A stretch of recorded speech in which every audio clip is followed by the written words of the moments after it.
Mulago Hospital registers a decline in COVID-19 cases. That and more stories in our bulletin today. Thank you so much for joining us. My name is Nahabe Kajur, but first are the headlines. Court throws out petition challenging Minister Jim Muhwezi's election.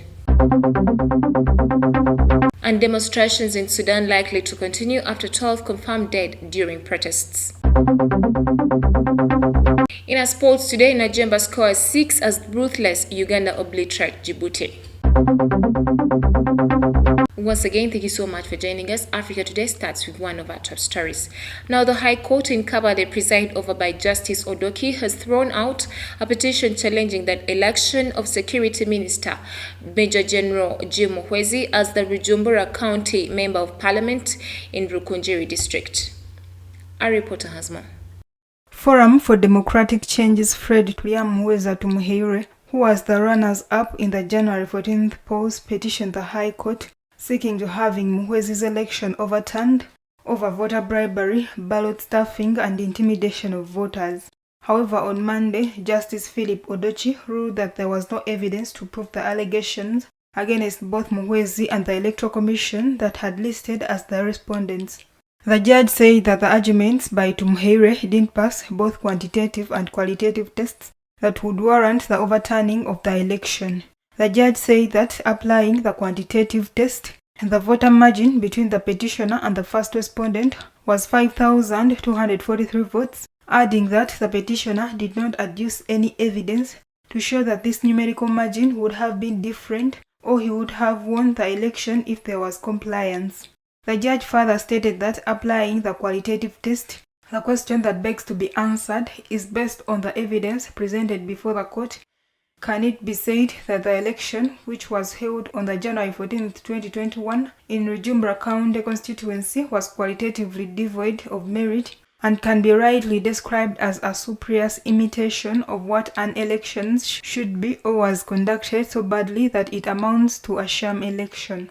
The judge also noted that there is not evidence to prove that the election of Jim Muhwezi as the Bujumbura County Member of Parliament was done in contravention of the provisions of the Parliamentary Elections Act. Moving on, Mulago National Referral Hospital has confirmed that it admitted COVID-19 patients anywhere between 20 and 33 in the past 3 months. She added that yesterday they admitted 9 patients in the high dependency unit and 14 in the intensive care unit. Our reporter Nalugo reports. Dr. Byanyima made the comments during an event that saw Texas Children's Hospital and Global Hope donate an assortment of personal protective equipment to Mulago Hospital. The equipment will be used to support health workers who are handling the treatment of childhood cancers at the hospital. Dr. Letitia Namale, the Director of Health Systems Strengthening at Baylor, Uganda, said the latest donation follows another during the COVID-19 lockdown that was valued at $2.2 million. Dr. Peter Waswa, a pediatric specialist in child blood cancers and the medical director of Global Hope Uganda, said they have worked with Baylor College of Medicine since 2015 to address the disparities between outcome of treatment of children with cancer in the Global North and Global South. Research conducted by Baylor College of Medicine indicated that children from the Global South are held back by lack of infrastructure and trained health workers. In 2016, there were only pediatric oncologists in the entire country. Over the last 5 years, more than 20 have been trained and are scattered all over the country. Moving on in our top stories, the Island Minister for Overseas Development Aid and Diaspora, Mr. Colm Brophy, last week climaxed his 3-day tour to Uganda, announcing a 9.8 billion shillings funding to the COVID-19 response in Uganda. While in his tour in the country, Mr. Brophy also decried continued closure of schools, saying it would have devastating effect on the development and growth of the young people. Mr. Brophy visited Karamoja sub-region from October 27th to 28th, witnessing how various projects funded by the people of Ireland through Irish Aid are transforming lives. He finalized his tour in Kampala on Friday, where he announced the additional funding while at a COVID-19 vaccination site in Luzira, Kampala. He said in a tweet on Saturday that while in Uganda, he got an opportunity to see vaccines being administered in Kampala, which the Irish government had donated to people of Uganda, which he said was a very awesome experience to see how effective Irish aid has been working with the government of Uganda and its people. Ireland donated 3,350 doses of AstraZeneca vaccines in September. About 3.1 million out of 8 million doses the government of Uganda acquired through donations and direct purchase have so far been administered. The government is planning to vaccinate 21.9 million people to put the pandemic under control. While in his tour in Uganda, Mr. Brophy decried continued closure of schools. General J.J. Odongo, the Foreign Affairs Minister, on Friday in a bilateral meeting with Ireland's minister, applauded the Irish government for their immense support and called for more investors from Ireland and market opportunities for Uganda's coffee, cocoa, grains and nuts. Well, thank you so much, our reporter. We take a quick break. We'll come back with the international news.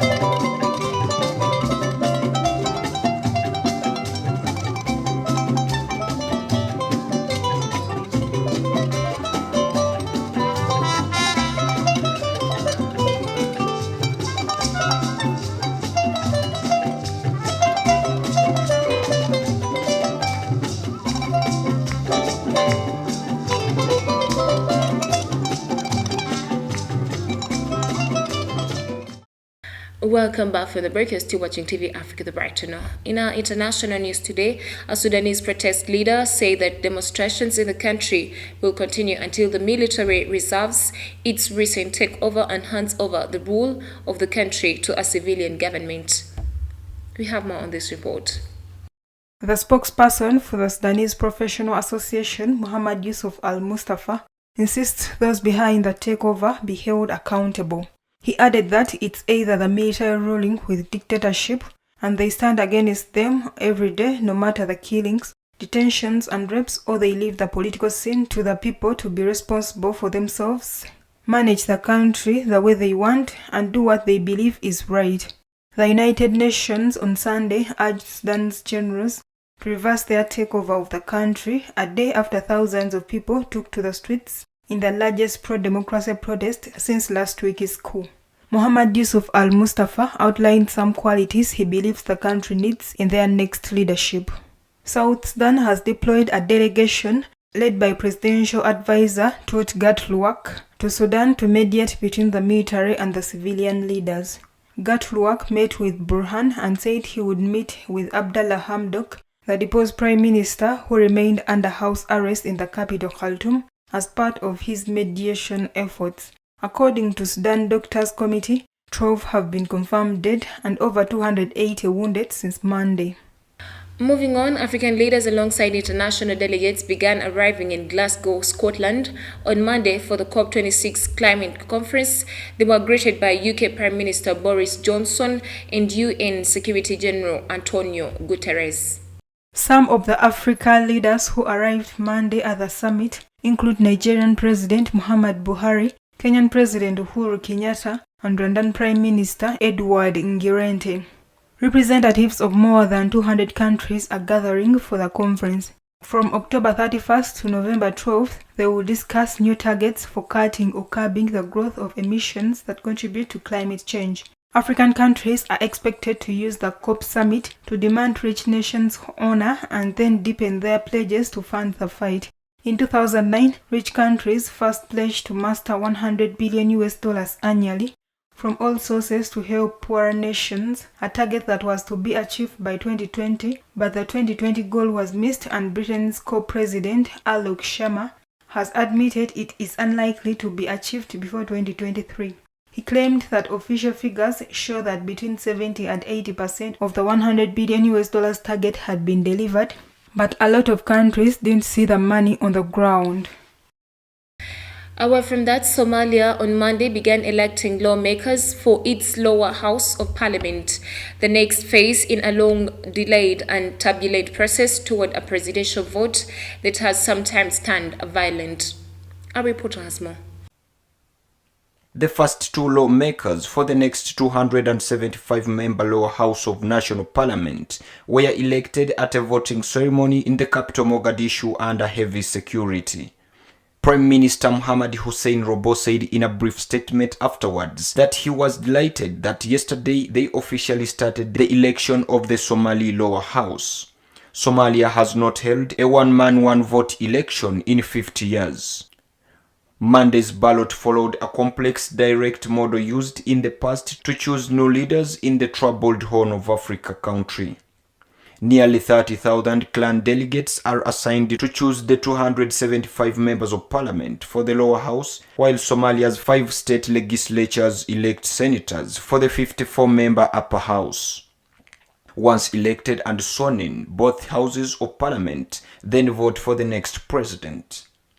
The multi-stage election has been delayed more than a year by political feuds at the highest levels of government. In April, pro-government and opposition fighters opened fire in the streets of Mogadishu after President Mohamed Abdullahi Mohamed extended his term in office without holding fresh elections. The constitutional crisis was only diffused when President Mohamed, better known by his nickname Farmer Joe, reversed the term extension and his Prime Minister Robo brokered a timetable to vote. Moving on, South Africans cast ballots on Monday in local elections expected to reflect growing discontent with the African National Congress, whose popularity has been waning even before deadly riots in July. Now their performance will set the scene for general elections in 2024. Polls suggest a majority of voters could for the first time turn against the ANC, which has governed nationally since Nelson Mandela's election ended white rule in 1994. Senior party members, including ex-President Jacob Zuma, face a slew of corruption investigations, the latest link coronavirus pending. Unemployment has hit 34.4%. In July, Zuma's imprisonment sparked riots and looting that left at least 354 dead. But for many voters, daily frustrations are at the forefront. Decades of mismanagement have corroded state utilities, causing water cuts and rolling blackouts that interpreted that NNC's own campaigning. Samuel Malaule, who is 55 years old, Uber driver and father of 4 in Soweto, the apartheid government used to be bad, but at least it delivered services to the people. Early Monday, he was in queue of less than 20 people at a polling station near President Cyril Ramaphosa's childhood home, and he wants change. Ramaphosa and other top ANC leaders have relentlessly campaigned across the country, with the president himself even stamping in small towns. Throughout the campaign, Ramaphosa has been trying to convince voters that they are cleaning up the party. The largest opposition party, the Democratic Alliance, is widely seen as a party for whites. It has formed unlikely coalitions with the radical left-wing economic freedom fighters. Well, thank you so much, our reporter. Africa Today takes a quick break. We shall come back with the business news.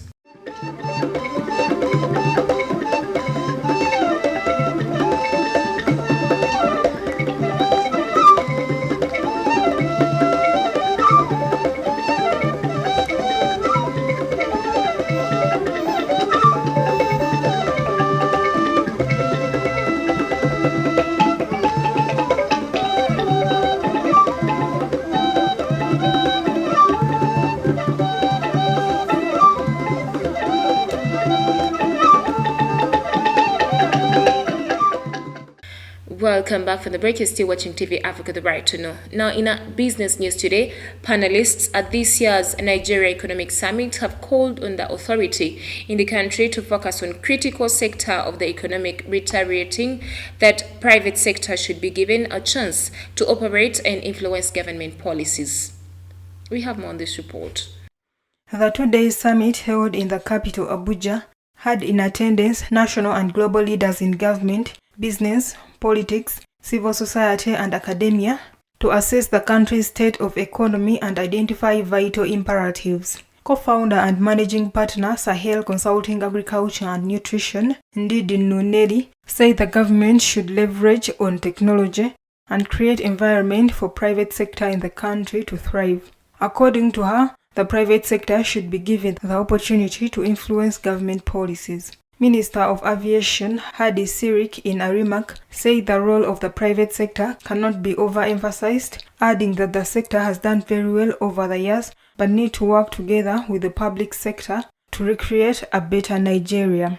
He also noted that the private sector has done very well, adding that the sector should position actively with the public sector in order to create a better Nigeria. Speaking on agriculture, Minister of Finance Zainab Ahmed reiterated that the country has made tremendous effort in agriculture, but added that more needs to be done in the sector. According to her, the sector, if improved, can create more jobs for Nigeria unemployed youths.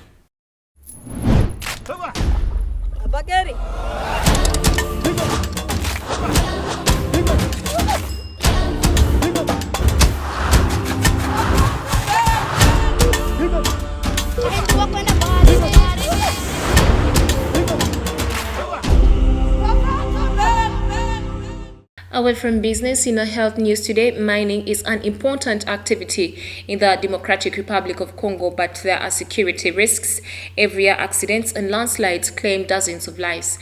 Now, this is what inspired Victoria Shukuru, an entrepreneur, to start developing an app that has saved lives of miners. We have more on this report. With a view to reducing mortality rates, a local entrepreneur created an app that allows mine managers to follow the movements of those working in the pit. The app works in conjunction with an electronic belt. A miner by the names of Jean Tafazali claimed that this is a safety belt which will alert them if at a moment something dangerous were to happen to them down there, and will quickly on the other side be saved. The system integrates GPS tracking technology that also allows measuring other variables such as temperature and oxygen levels. Victoria Shukuru, the founder of Mine Security app, said that a digger who wants to go down the pit wears a belt which has a GPS system that facilitates the mine managers see all movements of the diggers underground. She also said that with the same belt, they can see the variation of the temperature underground, which allows the mine manager to see the highest variation in temperature and enables him to send oxygen to rescue people underground. Accidents in mines are frequent in the country, and security is often not a priority, with devastating consequences.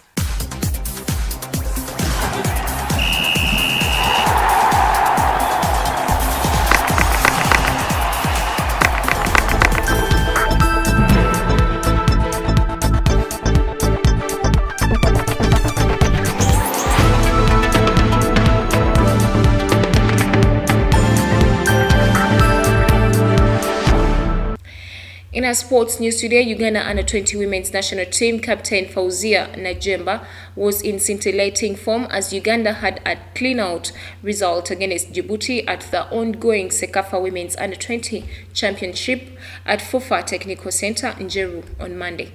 Our reporter Kachanchi reports. The skipper and captain Fauzia Najemba orchestrated damage against helpless Djibouti, scoring 6 of 13 goals and thus ascending to the summit of the top scorers chart. The 6 goals today mean she has 8 in 2 games, having scored a brace against Burundi in the first game. The first goal for Uganda came as early as the 6th minute through Hadija Nandago.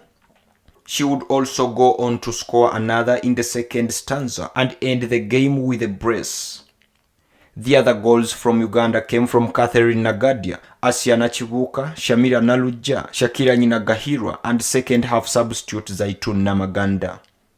Uganda will return to action on Wednesday against Eritrea, while Djibouti, on the other hand, will play Burundi. Uganda Under-20 starting lineup comprised of Daphne Nyayenga, Samali Nakachwa, Asiana Chibuka, Bira Nanduga, Asiana Ntongo, Shakira Nyinagahirwa, Catherine Nagadia, Shamira Naluja, Fauzia Najemba, Hadija Nandago, and Margaret Kunihira. Well, thank you so much for being a loyal audience from where we started from. Don't forget to subscribe to our YouTube channel. We shall keep updating you. It is TV Africa, the right to know.